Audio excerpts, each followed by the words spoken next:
자, 오늘 본론으로 들어가 볼게요. 오늘 본문의 이야기는 워낙 유명하게 많이 설교되어진 본문이기도 하죠. 예수님이 한 집에 계시는데 네 사람이 한 중풍병자를 침상을 메고 예수님 만나러 왔어요. 예수님 만나면 이 문제가 해결될 수 있다는 것을 소문으로 들었고 믿음이 생겼고 기대감이 있으니까 중풍병자 당사자의 마음은 모르겠어요. 본문에는 거기에 대해서는 언급이 전혀 없기 때문에. 그러나 적어도 그 중풍병자를 데리고 온 네 사람은 예수님께 대한 믿음을 가지고 왔어요. 그런데 만날 수 없는 상황인 거예요. 사람들이 너무 둘러싸여 있으니까 예수님께 갈 수가 없으니까 이 사람들이 꾀를 내기를 그 집 지붕에 올라가서, 대단해요, 남의 집 지붕을 뜯어가지고 예수님 앞에 그 침상을 달아내린 거예요. 이야, 이런 생각까지 하는 사람이 있네. 어떻게 이렇게까지 할 수 있을까요? 이 사람을 위해서 예수님 만나야 한다는 절대적인 믿음이 있고 갈망이 있으니까 그렇게 수고롭고 민망한 일까지도 능히 하는 거예요. 주님 만나면 된다. 이건 내가 나중에 고쳐주면 되잖아. 그 마음인 거죠. 그러니까 예수님이 오늘 본문에 하시는 말씀이 예수께서 그들의 믿음을 보시고 라고 했어요. 중풍병자의 믿음을 보신 게 아니에요. 그를 데리고 온 그 네 사람의 믿음을 보시고 중풍병자에게 네 죄 사함을 받았느니라 하고 말씀하세요. 놀라운 일이죠. 그랬더니 또 반대하는 사람들은 예수 지가 뭔데 하나님이나 하실 수 있는 용서를 자기가 한다고 비난을 했죠. 그런데 예수님은 내가 죄사하는 권세가 있는 것을 보이고자 한다라고 말씀을 하세요. 왜냐하면 그분은 하나님이셨거든요. 그분에게는 용서할 수 있는 권위가 있으신 분이세요. 그러니 내가 용서할 수 있다고 하시는 거예요. 그러면서 이제 말씀하시죠. 네 죄사함을 받았느니라 하는 말하고 일어나 침상을 가지고 걸어가라 하는 말 중에 뭐가 더 어렵겠냐.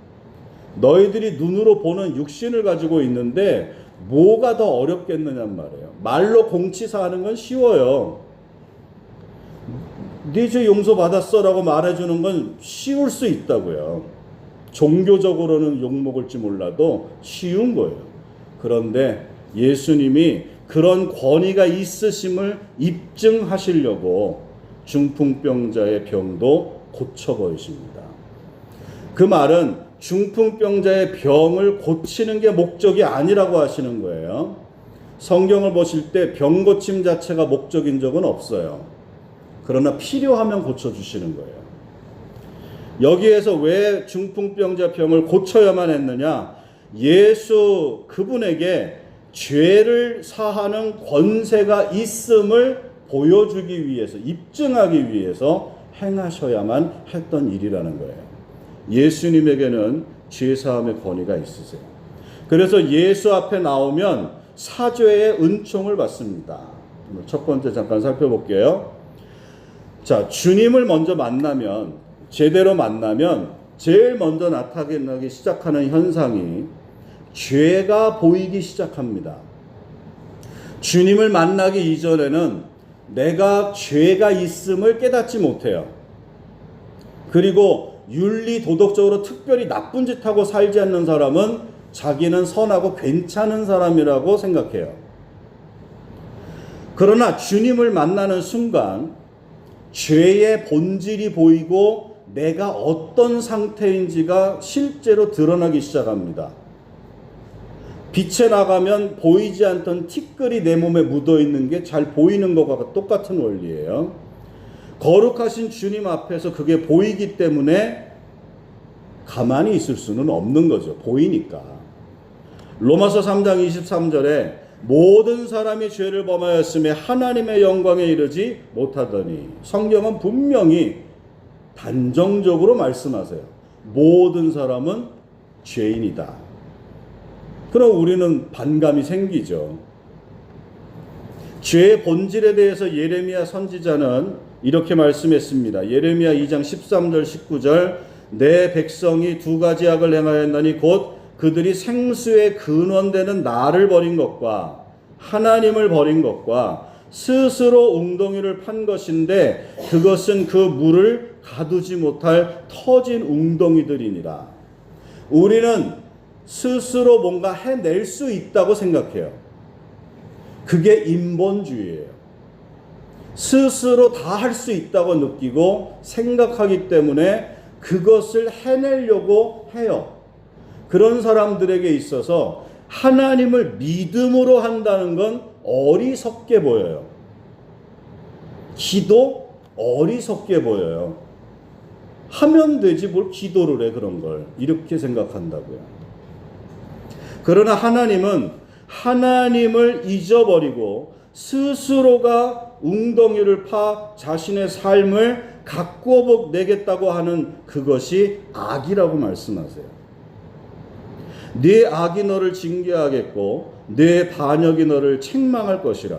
그런즉 네 하나님 여호와를 버림과 네 속에 나를 경외함이 없는 것이 악이요 고통인 줄 알라. 주 만군의 여호와의 말씀이니라.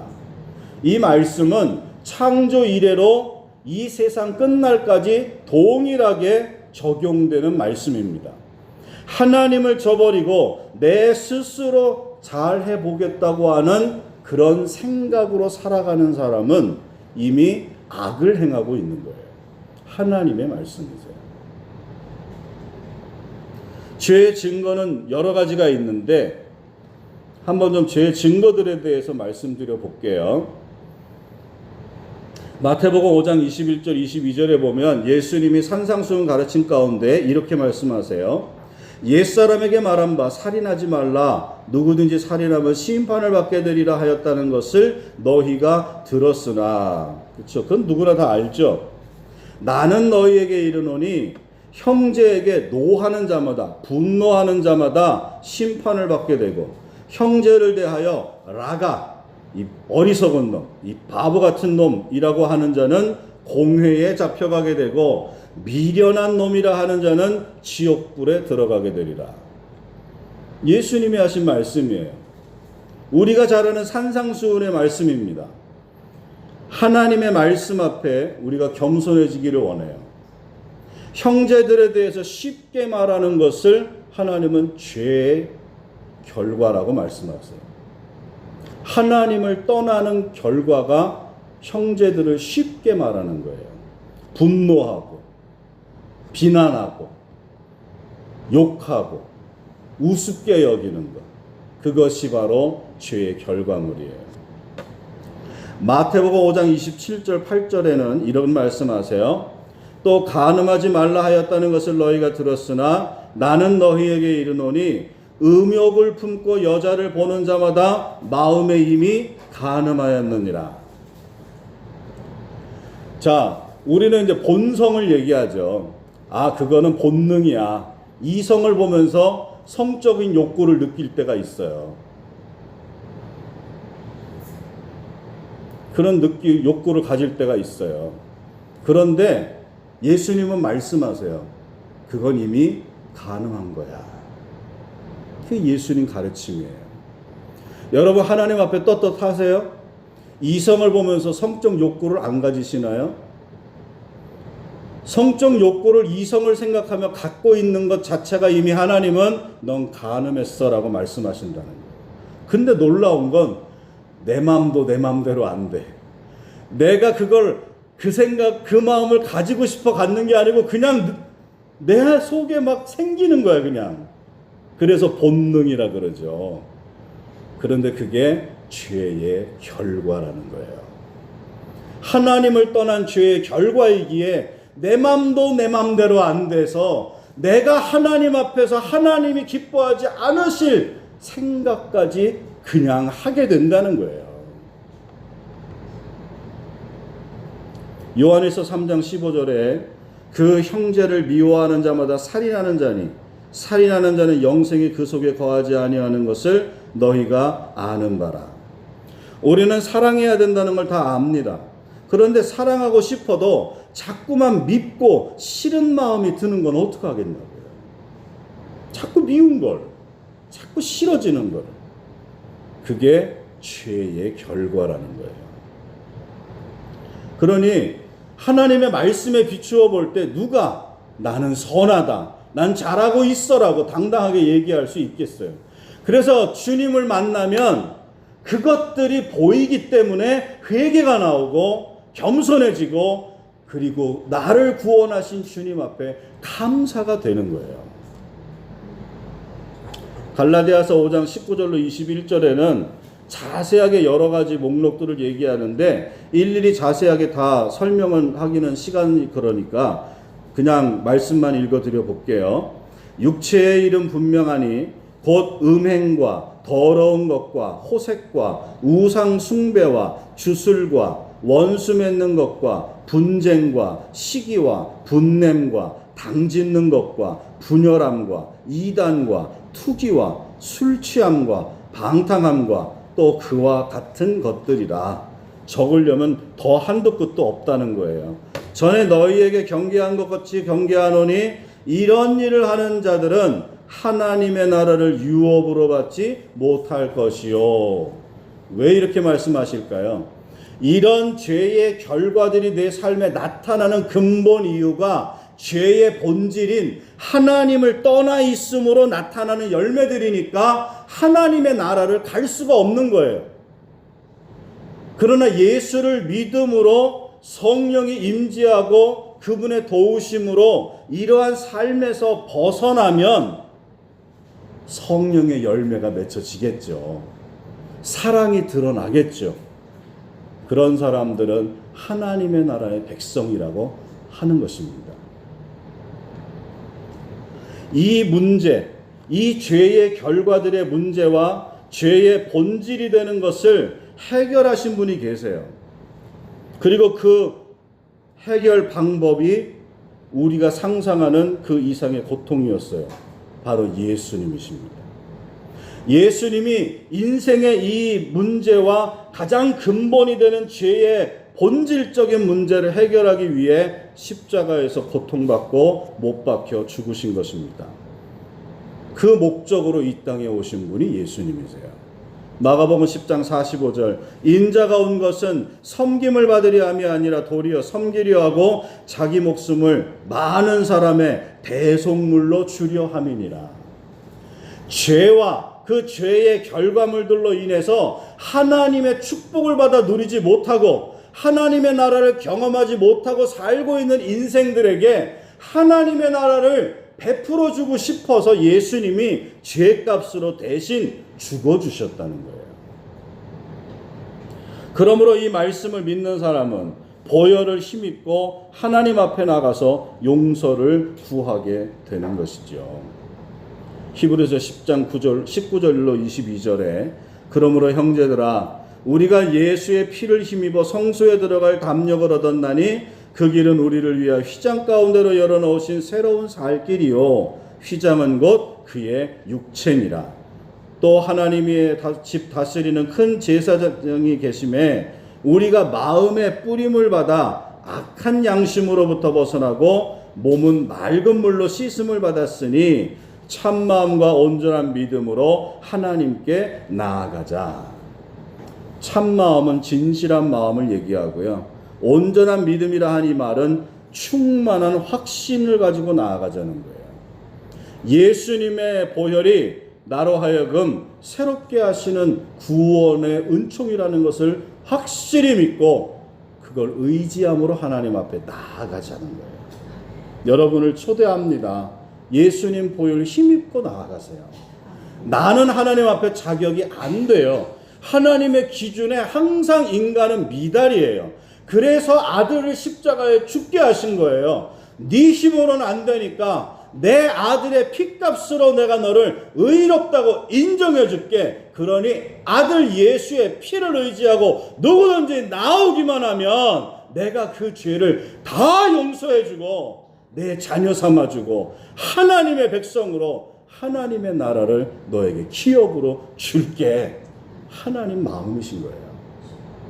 그래서 사제의 은총은 매우 소중하고 아름다운 축복이 됩니다.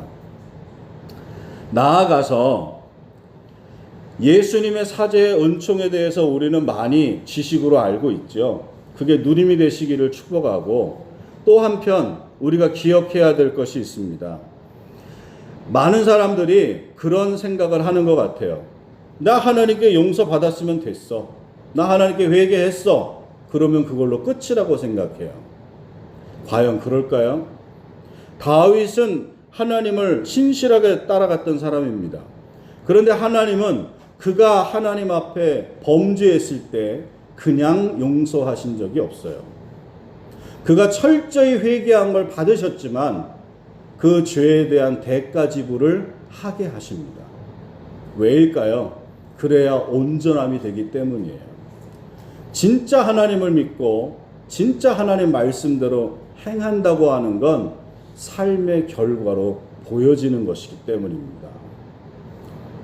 그래서 진짜 하나님 앞에 회개하고 그 죄 사함의 은총을 누리는 사람은 내가 잘못한 사람, 내가 손해를 끼친 사람, 그 사람에게 다가가서 그에게 보상해 주는 거예요. 누군가의 것을 훔쳤다면 그것을 돌려주는 거예요. 누군가에게 억울함을 당하게 했다면 그 억울함을 풀어 주어야 하는 거예요. 그것이 진정한 회개라고 말씀하시는 거예요. 여러분 가운데 마음에 걸리는 일이 있다면 풀고 가실 수 있기를 바랍니다. 단지 하나님 앞에서 용서해 주세요 하는 거 소중한 겁니다. 그것도 하나님 받으세요. 그러나 하나님이 원하시는 온전한 회개와 하나님의 은혜의 역사는 내가 누군가에게 상처를 주고 누군가에게 손해를 끼치고 누군가를 억울하게 했다면 그것을 풀어주고 갚아주고 용서를 구하는 것이 하나님이 원하시는 진짜 회개라고요. 마태복음 5장 23절로 26절에 그러므로 예물을 제단에 드리려다가 거기서 내 형제에게 원망 들을 만한 일이 있는 것이 생각나거든. 아이고, 주님이 내 마음속에 이걸 또 생각나게 하시네. 누군가 나로 인해 마음 아파 나를 원망하겠구나. 누군가 나 때문에 가슴 아파하며 눈물 짓겠구나. 누군가에게 원망 들을 만한 일이 있는 것이 생각나거든. 여러분 생각나는 거 있으세요? 그렇다면 주님은 말씀하세요. 예물을 제단 앞에 두고 먼저 가서 형제와 화목하고 그 후에 와서 예물을 드리라. 우리는 하나님의 말씀을 믿음으로 사는 사람들입니다. 하나님의 말씀을 믿는다면 우린 그 말씀의 길을 걷는 사람이 되는 거죠. 주님은 말씀하셨어요. 예물을 제단에 드리려다가 그 예배 드리는 걸 말씀하는 거죠. 하나님 앞에 나아가 예배를 드리려다가 내 형제에게 원망 들을 만한 일이 있는 게 생각이 나거든. 예물은 일단 내려놓고, 왜요? 하나님이 진짜 받으시는 예배는 거룩한 예배여야 하거든요. 먼저 가서 형제와 화목하고 그 후에 와서 예물을 드리라. 우리 하나님 앞에 진정한 예배자가 되기를 축복합니다. 잘잘못을 따질 일이 아닌 거예요. 하나님이 내 심령 속에 생각나게 했다는 의미는 내 안에 성령이 함께하고 계시다는 뜻이에요. 그게 증거예요. 그분이 생각나게 하시고 가르쳐 주신다고 그랬거든요. 그러면 말씀의 원리를 따라 순종하는 것이 나의 유익이라. 주님이 나를 복되게 하시려고 인도하시는 걸음이 되는 겁니다. 다 풀고 가실 수 있기를 축복합니다. 가까운 여기 지방교회 목사님이 어느 날 목회자 단톡방에다가 중보기도 요청을 올렸어요. 6월 초에. 자기네 교회 청년 하나가 갑자기 심정지로 쓰러졌는데 기도를 부탁합니다. 교회도 함께 기도 드리려고 합니다. 그러면서 요청이 올라와서 저도 이제 생각하고 기도를 드렸어요. 기도하며 지냈지만 뭐 자꾸 물어볼 수는 없잖아요. 한 20일쯤 지난 뒤에 제가 궁금해서 물어봤어요. 어떻게 됐습니까? 그랬더니 그렇게 단톡방에 그걸 올린 뒤에 일주일 정도 채 안 돼서 하나님의 부르심을 받았어요. 청년이에요. 20대 청년. 여러분, 인생을 자신하지 마십시오. 내일 일을 우리는 알 수 없어요. 그래서 잠언 27장 1절에도 내일 일을 자랑하지 말라. 한 날 동안에 무슨 일을 만났는지 네가 알지 못함이니라. 그러니 우리는 하나님 앞에 겸손하게 그 은혜를 구하고 진정한 회개자로 사죄의 은총을 받은 사람으로 굳건하게 서야 할 줄로 믿습니다. 주님이 용서해 주시는 분이세요. 그래서 축복이 가로막힌 걸 열어내라고 하시는 거예요. 십자가에서 내가 몸짓고 피 흘렸지 않느냐. 그러니 네가 사죄의 은총을 누리며 하나님의 나라를 이 땅에서 누리기를 원해. 그 문제를 해결받지 않으면 내가 너를 축복할 수 없잖아. 축복해도 받을 수가 없잖아. 그러니 너도 온전한 회개자가 되고 사죄의 은총을 누리는 자가 되라고 주님이 간곡하게 말씀하고 계신 거예요. 오늘 본문의 말씀 속에서 그 주님의 외침을 들으실 수 있기를 축복합니다. 그리고 진정한 회개자로 하나님 앞에 용서를 구하고 나로 인해 누군가 속상하고 아프겠다 생각되는 사람이 있거든 가서 화목하십시오. 그 뒤에야 우리는 비로소 진정한 예배자요, 하나님의 나라를 맛보는 축복의 그릇이 될 수 있습니다. 주의 그 은혜 자리에 함께 할 수 있기를 축원합니다.